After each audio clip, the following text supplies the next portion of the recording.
Assalamualaikum warahmatullahi wabarakatuh. Nama saya Anita Galda. Di sini saya akan mempresentasikan proposal medley saya yang berjudul Pengaruh Pelanggan atau Masyarakat, Penerapan ISO 14001 atau Regulasi, Biaya Konservasi Lingkungan, Moral dan Tanggung Jawab Sosial Perusahaan terhadap Kinerja Akuntansi Manajemen Lingkungan.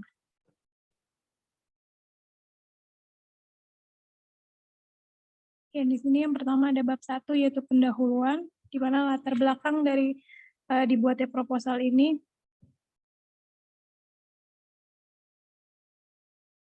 yaitu pertama, lingkungan hidup adalah kesatuan ruang dengan semua benda, daya, keadaan, dan makhluk hidup, termasuk manusia dan perilakunya, yang memengaruhi alam itu sendiri, kelangsungan berkehidupan dan kesejahteraan manusia, serta makhluk hidup lain dalam Undang-Undang Nomor 32 Tahun 2009 Pasal 1 Ayat 1.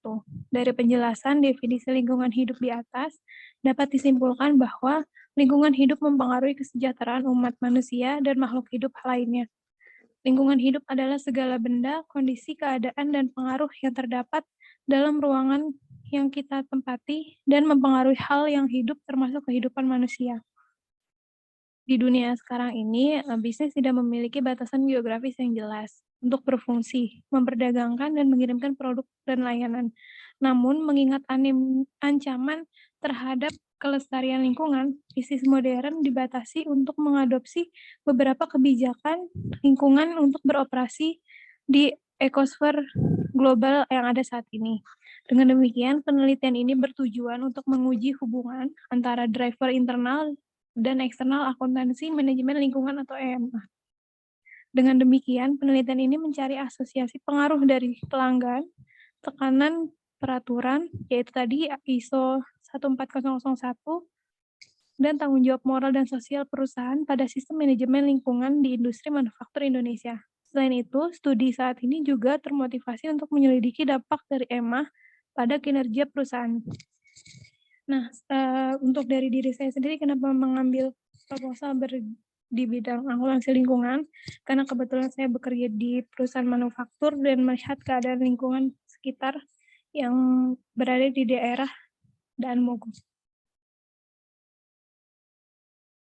Rumusan masalah dari proposal saya, dari uraian judulnya, yang pertama adalah apakah pelanggan atau masyarakat mempengaruhi kinerja akuntansi manajemen lingkungan?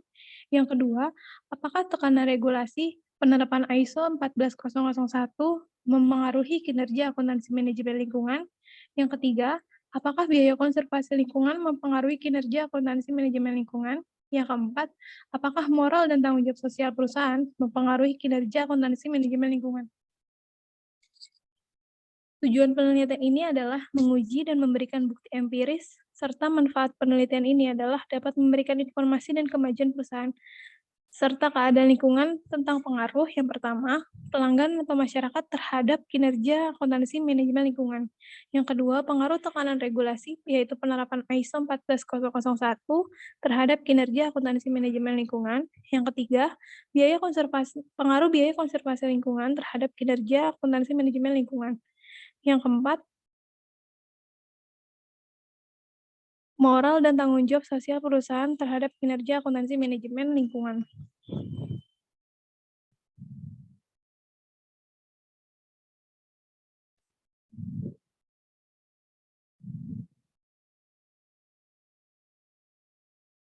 Manfaat penelitian ini diharapkan dapat memberikan manfaat yang positif bagi pihak-pihak sebagai berikut, yaitu peneliti dapat memiliki pengalaman dari penyusunan proposal, penelitian yang bertemakan akuntansi ini.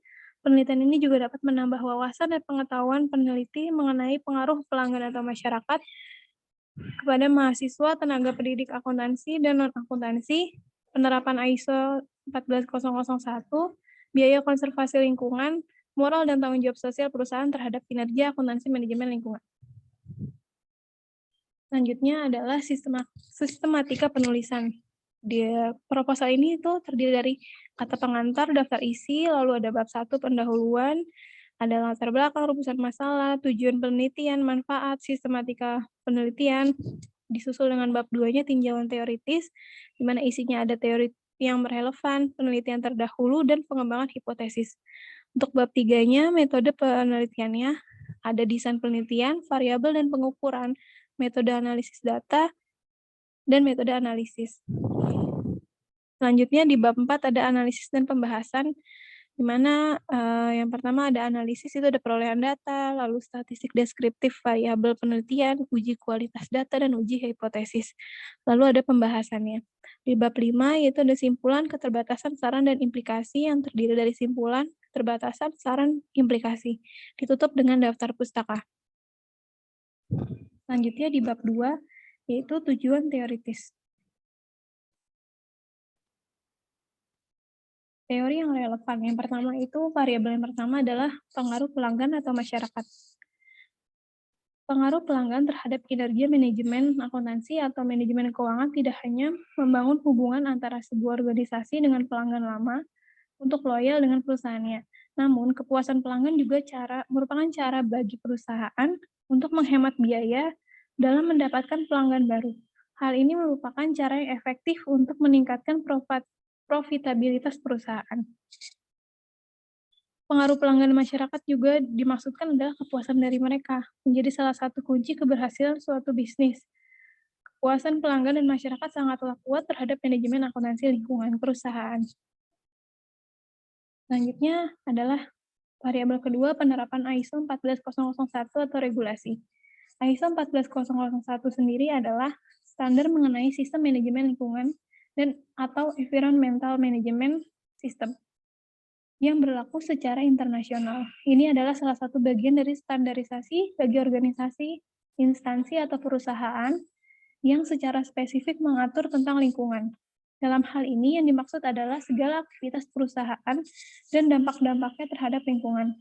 Mengapa perlu memperhatikan dampak lingkungan? Karena organisasi bukanlah institusi yang berdiri sendiri. Ia menempati sebuah lingkungan yang terhubung langsung dengan banyak individu dan instansi lainnya. Jadi di sini ISO 14001 itu sangat penting sendiri untuk sistem manajemen lingkungan perusahaan. Variabel ketiga ada biaya konservasi lingkungan. Biaya konservasi lingkungan sendiri itu dapat diukur menggunakan satuan nilai mata uang. Biaya konservasi lingkungan itu terkait dari biaya-biaya yang dikeluarkan sebagai salah satu upaya dalam melestarikan lingkungan. Contohnya, seperti penyediaan kolom limbah dari perusahaan pabrik tahu.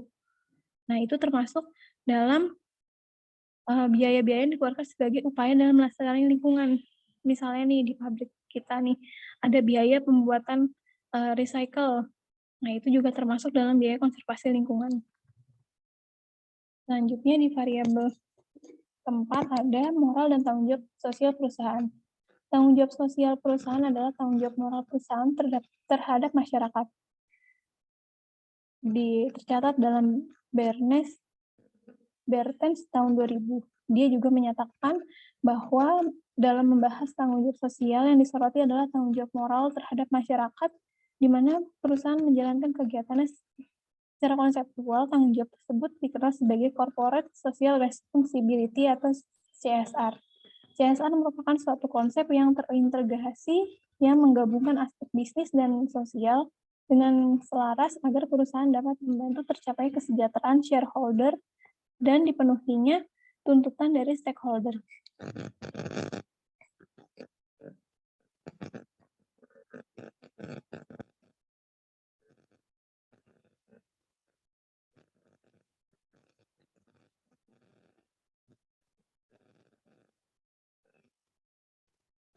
Selanjutnya ada penelitian terdahulu. Nah, di sini di proposal saya itu penelitian terdahulunya sampai 10, tapi yang dimasukin di sini itu contohnya 5. Ada dari judul penelitiannya yang pertama Environmental Accounting as Science to Metric Use Deviation.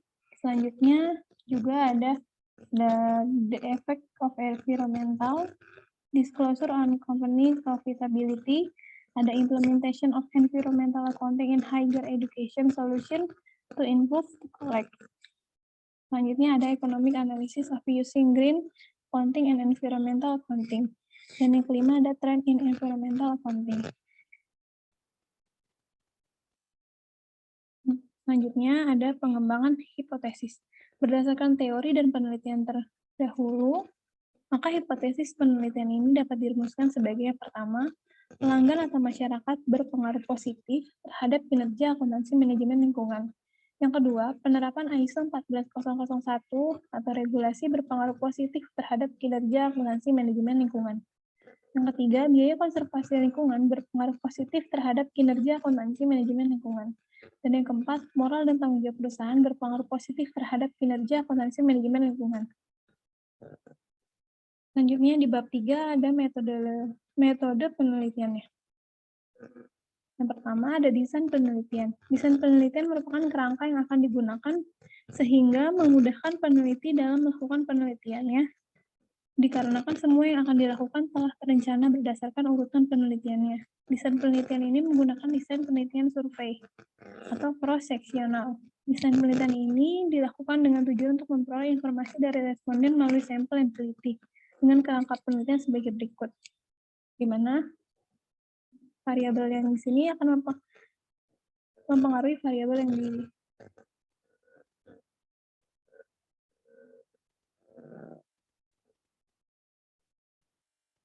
selanjutnya variabel dan pengukurannya. Yang pertama ada operasional variabel. Nah, di sini di dalam buku Sugiono tahun 2019 halaman 65 menyatakan bahwa asosiatif kasual adalah rumusan masalah penelitian bersifat menanyakan hubungan antara dua variabel atau lebih. Variabel dependen atau variabel terikat merupakan variabel yang menjadi perhatian utama penelitian. Variabel dependen dalam penelitian ini adalah akuntansi manajemen lingkungan. Nah, ini adalah variabel independennya. Dan di sini adalah variabel independennya. Variabel independen itu merupakan variabel yang tidak terikat dari variabel dependen. Untuk pengukuran variabel sendiri, penelitian ini menggunakan metode regresi linear berganda yang pengukurannya dengan rumus sebagai berikut. Y sama dengan alfa ditambah beta 1x1 ditambah beta 2x2 ditambah beta 3x3 ditambah beta 4x4 plus error. Di mana Y sendiri adalah kinerja akuntansi manajemen lingkungan, alfa adalah konstantanya, betanya koefisien regresi, X1-nya itu ada pelanggan atau masyarakat, X2-nya penerapan ISO 14001 atau regulasi, X3-nya biaya konservasi lingkungan, X4-nya moral dan tanggung jawab sosial perusahaan. Selanjutnya, metode perolehan data. Jenis data pada penelitian ini adalah data primer. Data primer merupakan data yang dikumpulkan untuk penelitian dari karyawan yang bekerja di perusahaan sektor manufaktur atau industri, dan data primer dipilih sebagai sumber data informasi yang didapatkan akurat sehingga membuktikan hipotesis yang ada. Data primer diperoleh dengan menyebarkan kuesioner yang berisi daftar pertanyaan pada objek penelitian, pengukuran variabel dengan skala interval 1-50 dengan pilihan sebagai berikut. Nah, di sini juga ada contoh variabel yang saya kuesioner yang saya buat untuk diisi dan disebarkan.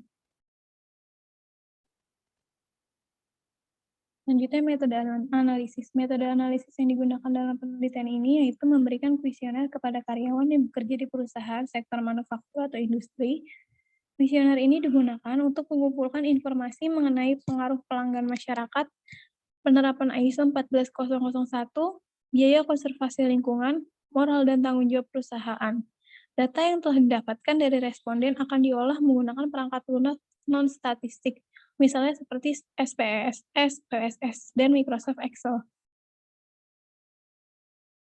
Oke, di sini di bab 4, analisis dan pembahasan. Sebelumnya, setelah kuesioner ini dibuat, datanya sudah direkap. Jadi seperti ini, jumlah-jumlahnya. Nih, di sini juga udah saya cek lagi, ini yang data yang akan diproses di SPSS.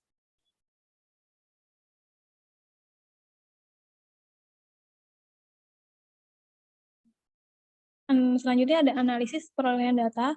Penelitian yang saya buat ini melibatkan 43 responden untuk memperoleh data dalam penelitian ini, di mana 43 responden tersebut adalah karyawan aktif yang bekerja di perusahaan bidang manufaktur industri. Seluruh data diperoleh dengan menggunakan kuesioner. Karakteristik demografi yang ada dalam penelitian ini adalah usia, jenis kelamin, nama perusahaan, dan nama bekerja. Untuk kategori usia, yang paling dominan adalah usia yang lebih dari 21 tahun dengan jumlah 40 responden. Untuk kategori jenis kelamin, yang lebih dominan adalah perempuan dengan jumlah 31 responden. Untuk kategori nama perusahaan, yang paling dominan adalah perusahaan sektor menengah ke atas dengan jumlah 31 responden. Untuk kategori lama bekerja, yaitu paling lama adalah 3-5 tahun, sebanyak 15 responden. Nah, ini adalah analisis hasil dari SPSS tersebut. Di sini, nih, data ekspor dari SPSS yang saya sudah olah. Sampai bawah. Oke. Selanjutnya, statistik deskriptif variabel. Penelitian statistik deskriptif digunakan untuk menunjukkan gambaran mengenai variabel-variabel yang terdapat dalam penelitian ini, yaitu pelanggan mata masyarakat sebagai X1, penerapan ISO 14001 sebagai X2, biaya konservasi lingkungan sebagai X3, moral dan tanggung jawab sosial perusahaan sebagai X4, dan perencanaan dan manajemen akuntansi lingkungannya sebagai Y.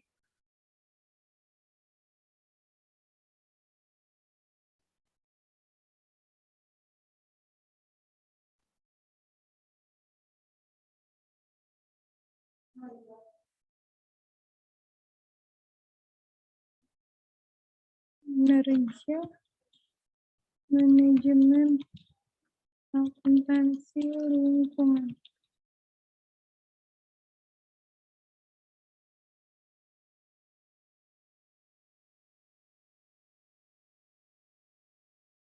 Di sini dari tabel dari data ekspor XPSS dibuat tabelnya di mana N-nya sebanyak 43 responden.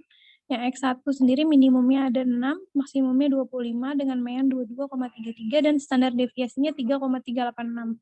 Untuk X2-nya minimumnya 7, maksimumnya 25 dengan MEAN 21,95 dan standar deviasinya 3,52518. Untuk X3-nya minimum 10, maksimum 25 dengan MEAN 21,07 dan standar deviasinya 3,29. Untuk X4 minimumnya 10, maksimumnya 25, MEAN-nya 21,63, standar deviasinya 3,063. Nah, berdasarkan tabel di atas, pelanggan atau masyarakat memiliki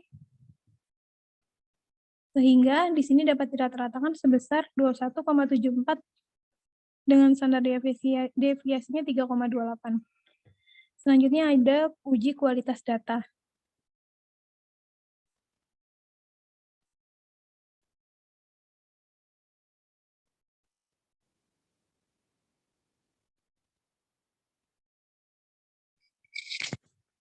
Selanjutnya ada uji kualitas data. Yang pertama uji asumsi klasik, yaitu yang pertama ada uji normalitas error terhadap dua hipotesis, yaitu H0, di mana H0 distribusi data error normal dan HA distribusi data error. Keputusan yang ditetapkan yaitu jika nilai SIG-nya lebih dari 0,05 atau 5%, maka H0 diterima, dan jika SIG KS kurang dari 0,05 atau 5%, maka H0 ditolak.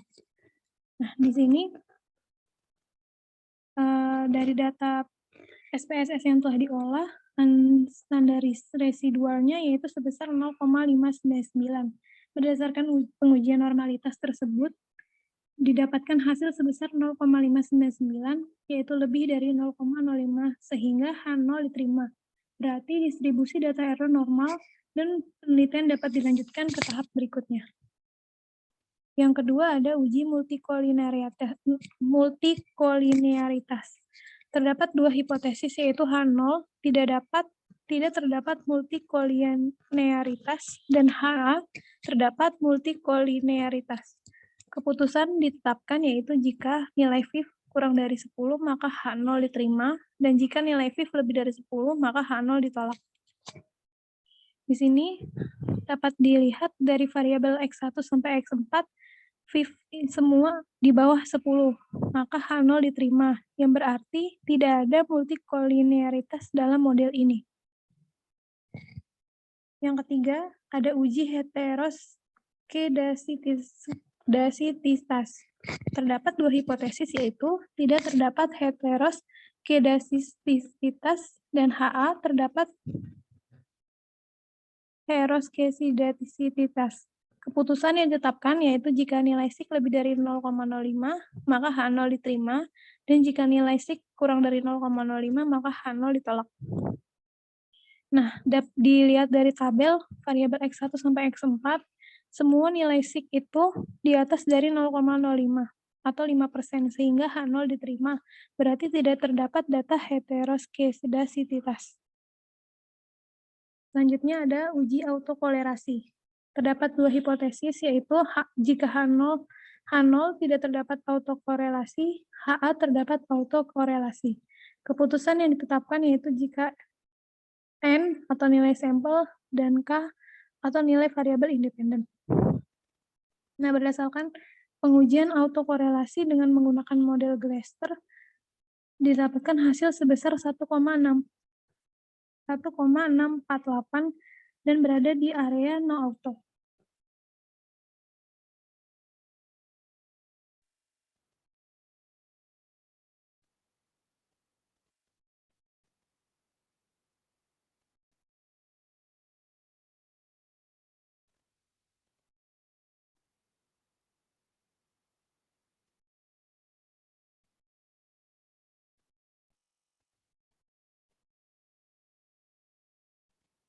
Nah, di sini untuk perhitungan dari autokorelasi sendiri, yang pertama kan kita dapat nilai autonya yang DL 13116 dan DU-nya sebesar 2,2880 dengan rumus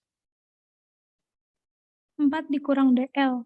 4 dikurang 1,3116 yaitu sebesar 2,6843 34 dan DU-nya dengan rumus 4 dikurang DU yaitu dapat hasil 2,2880. Maka di sini diisi 1,72 dan 2,28. Untuk 1,648 ini itu ambilnya dari tabel pengujian statistik.